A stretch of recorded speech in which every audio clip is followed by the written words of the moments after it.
And do you think this was happening in the industry because do you think Indian manufacturers were suffering because of the undercut value which Chinese machines were shown in India?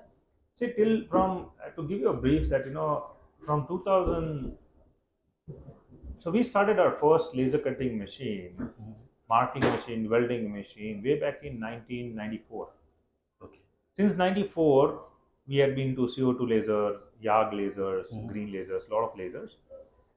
From to 1998, we started CO2 laser for sheet metal cutting, which is a laser cutting machine. Okay. In India, there was a problem of gases, CO2, carbon dioxide, helium, and nitrogen, and we were struggling to get the right kind of a purity mix and stuff. Okay. Dr. Arvind Patel came with an idea that okay, I think for my country, Mm-hmm. fiber laser is the best solution.